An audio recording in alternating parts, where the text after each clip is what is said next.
চট্টগ্রাম নগরের ব্যস্ত রাস্তাগুলোতে প্রতিদিনই বাড়ছে যানজট, চরম দুর্ভোগে সাধারণ মানুষ। এ নিয়ে আরো জানবো সহকর্মী AKM নাজিমের কাছ থেকে। নাজিম, যানজটের প্রধান কারণগুলো কি, সংশ্লিষ্ট কর্তৃপক্ষ কোনো ব্যবস্থা নিচ্ছে কিনা, সব বিষয়ে জানাবেন।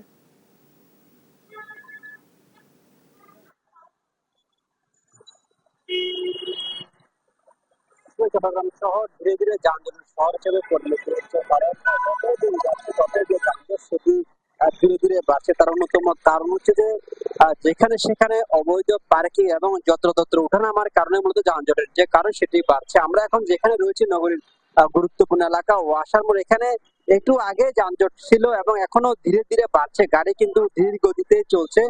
পাশাপাশি রমজান মাস হওয়ার কারণে বেলা বাড়ার সঙ্গে সঙ্গে যখন দুপুর গড়িয়ে দুপুর পর থেকে তখন কিন্তু যানজট তীব্র আকার ধারণ করে। এখন যেহেতু রমজান মাস, রমজানের শুরুতে কিন্তু সকালবেলা, সেই জন্য যানজট একটু কম, কিন্তু যখন বেলা বাড়ার সঙ্গে সঙ্গে ধীরে ধীরে কিন্তু যানজটের যে প্রকোপ সেটি ধীরে ধীরে বাড়তে থাকে।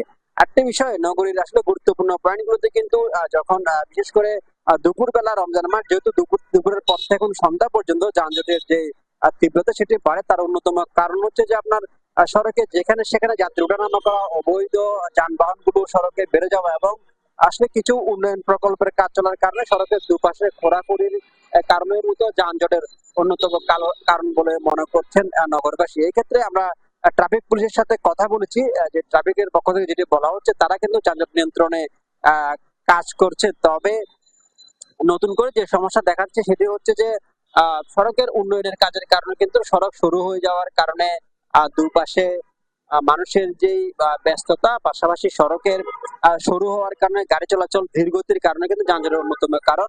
আরেকটি বিষয়, নগরীর কিন্তু মুরাদপুর, বদরার 2 number gate, Tiger Pass, New Market, Agrabad, Halishahar এইসব এলাকায় কিন্তু যানজটের বড় কারণ। এটার কারণ হচ্ছে যে যেসব মোড়গুলো রয়েছে সবগুলো মোড়ে কিন্তু যত্রতত্র যাত্রী ওঠানামা থেকে শুরু করে অবৈধ পার্কিং এবং অবৈধ ব্যাটারি চালিত রিক্সার যে দাপট, সেটির কারণে মূলত যানজট বেশি বলে মনে করছেন নগরবাসী।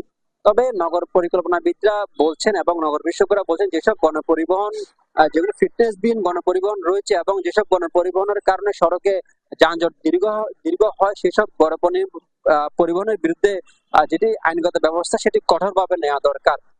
পাশাপাশি আরেকটি যেটি বিষয় সেটি হচ্ছে যে 5 তারিখ পরবর্তী সময়ে নগরের এখনো যেসব গুরুত্বপূর্ণ মোড় এলাকা রয়েছে সেগুলোতে কিন্তু তেমন ভাবে আসলে ট্রাফিকিং যে ব্যবস্থা সেটি ভালো করে লক্ষ্য করা যায়নি, কারণ এখনো পুলিশের মধ্যে আমরা দেখেছি সড়কে কিন্তু ভয় কাজ করছে। কারণ ট্রাফিক পুলিশের পক্ষ থেকে কোনো একটি যানবাহনকে যদি জরিমানা করা হয় বা মামলা দেওয়া হয়, তাহলে বিভিন্ন মানুষ মব তৈরি করে তাদের উপর হামলার চেষ্টা করে। কারণ কিছুক্ষণ আগে আমরা দুজন ট্রাফিক সার্জনের সাথে কথা বলেছি, তারা যেমনটি বলেছেন তারা এখন আগের মতো বিভিন্ন গাড়িকে জরিমানা করা থেকে শুরু করে মামলা দেওয়া থেকে শুরু করে এসব তারা খুবই কম করেন। কারণ হচ্ছে যে যে কোনো মুহূর্তে তাদের উপর হামলা হতে পারে বা তারা ভয়ের মধ্যে থাকেন। কারণ এখনকার যেসব অবৈধ, বিশেষ করে বা অবৈধ গাড়ি রয়েছেন এবং বিশেষ করে ব্যাটারি চালিত রিক্সা রয়েছেন, এগুলোর কারণে কিন্তু দাপটের কারণে অনেক সময় অসহায় হয়ে পড়েন সাধারণ মানুষ থেকে শুরু করে আইন শৃঙ্খলা বাহিনীর সদস্যরা।